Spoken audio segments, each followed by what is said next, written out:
नमस्कार, मैं Ajay Pratap bright of life AP के नए एपिसोड में आपका स्वागत कर रहे हैं। उम्मीद कर रहे हैं आप स्वस्थ होंगे, सुरक्षित होंगे और मुस्कुरा रहे होंगे। आज हम आपको कहानी सुना रहे हैं केरल की। आज के समय में केरल है। मार्तम वर्मा नाम के एक राजा हुआ करते थे जो उस समय ट्रेवेंकोर नाम के एक राज्य का गठन किया था या स्थापना किया था।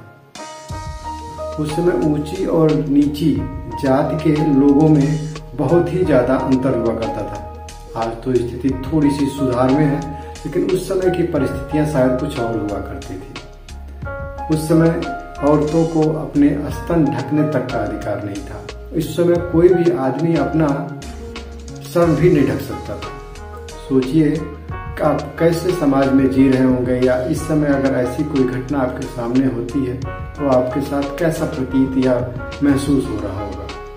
जब छोटी जाति की महिलाएं अपने घर से बाहर निकलती थी तो वो अपना स्तन खुला रख के आती थी। अब सीने से ऊपर जो है वो कोई भी कपड़ा इस्तेमाल नहीं कर सकती थी। इसका विरोध भी कोई करने वाला नहीं था, क्योंकि अगर कोई अपना स्तन ढकता था तो उनको स्तन टैक्स देना पड़ता था। सोचिए एक कैसे समाज की कल्पना है जहाँ पे औरतों को अपना स्तन ढकने के लिए भी टैक्स देना पड़ता था। मुझे बोलते हुए भी थोड़ा झिझक हो रहा है, मुझे शर्म भी आ रही है, लेकिन मजबूरी है, बोलना जरूरी है। उस समय के हालात ऐसे थे कि जब भी, यहाँ तक कि आपको बताएं कि स्तन टैक्स जो है स्तन के साइज पे भी डिपेंड करता था। स्तन टैक्स जो है औरतों की एज पे भी डिपेंड करता था कि जिनकी ब्रेस्ट की साइज जैसी होती थी स्तन टैक्स भी वैसे ही हुआ करता था। सोचिए उस समय की सोच, उस समय का माहौल क्या रहा होगा औरतों के प्रति, या फिर नीची जाति के औरतों या आदमियों के प्रति। उस समय छोटी जाति की दो कम्युनिटी हुआ करती थी, एक नाजवा और एक नादर नाम से।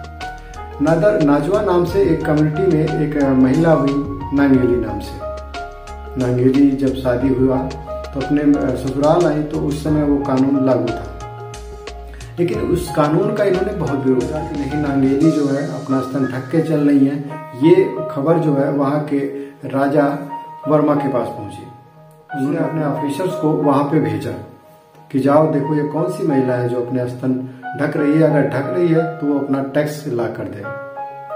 जब ऑफिसर्स उस गांव में पहुंचते हैं तो नांगेली को उस गांव के सामने बहुत जलील किया जाता है या बहुत ही ज्यादा बेइज्जत किया जाता है। नांगेली को ये चीज बहुत बुरी लगती है और वो अपने घर के अंदर चली जाती है। ऑफिसर्स ने सोचा कि अंदर गई है तो टैक्स लेके आएगी। उस समय टैक्स देने का भी अजीब, समझ लीजिए, तरीका था कि आप हमसे टच ना कर लें, वो आप हमको छुए ना, इसलिए केले के छिलके पे पैसा रख के आपको या जो भी टैक्स देना होता था वो दिया जाता था। नांगेली जब अंदर गई तो उन्होंने अपना जो था ब्रेस्ट ही काट के केले के छिलके पे लाके ऑफिसर्स के सामने रख दिया।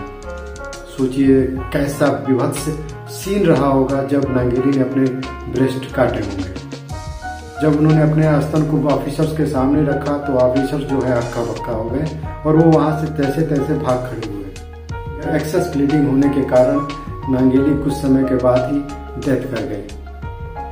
डेथ के उपरांत जब उनकी चिता जलाई जा रही थी उस समय उनके पति भी उसी चिता पर जल के अपने आप को उन्हीं के साथ खत्म कर लिए।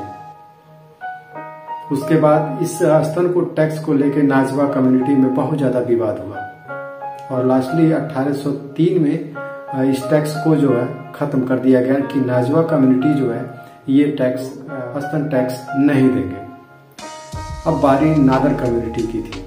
उन महिलाओं में भी थोड़ा सा विरोध शुरू हो चुका था, लेकिन इस समय तक ब्रिटिश हुकूमत जो है अपने विस्तार पे लगी हुई थी। धीरे धीरे ब्रिटिश हुकूमत जब पूरी तरह से भारत को अपने कब्जे में ले लिया, 1857 की क्रांति हो चुकी थी, तो 1858 में ब्रिटिश शासन ने ट्रेवेंकोर के राजा पे ये आदेश दिया कि नहीं, आप ये कानून पारित करिए कि कोई भी कम्युनिटी जो है स्तन टैक्स नहीं देगी। फिर दबाव के कारण राजा को वो कानून लागू करना पड़ा। लेकिन गाहे बगाहे जो ऊंची जाति के लोग थे वो नीची जाति के औरतों पे कहीं ना कहीं वो टैक्स लिया करते थे, क्योंकि जानते हैं आप, जो एक बार रिवाज चल जाता है वो जल्दी खत्म नहीं होता है जब तक उसको पूरी तरह से कड़ाई से पालन न किया जाए। लास्टली जो है 1924 में ब्रिटिश हुकूमत द्वारा एक कानून, सख्त कानून लाया गया कि नहीं, अब किसी भी तरीके का कोई भी स्तन टैक्स कहीं कोई नहीं लेगा। और नांगेली आज के दिन में केरल में पूजी जाती है। एक महिला जो एक महिला के उत्थान के लिए, अपनी रिस्पेक्ट के लिए, अपनी मान सम्मान के लिए अपने आप को ही कुर्बान कर दिया। ऐसा ही महिला को मेरा बहुत बहुत नमन है, बहुत बहुत सलाम है। महिलाएं तो वैसे भी कुर्बानी के लिए ही जानी जाती है। उम्मीद कर रहे हैं आपको ये वीडियो पसंद आया होगा। वीडियो पसंद आया होगा तो लाइक कर दीजिएगा, कोई सुझाव होगा तो हमें कमेंट बॉक्स में दीजिएगा। वीडियो पसंद आया हो तो वीडियो को शेयर कर दीजिएगा। मिलते हैं अगले वीडियो में, तब तक के लिए जय हिंद।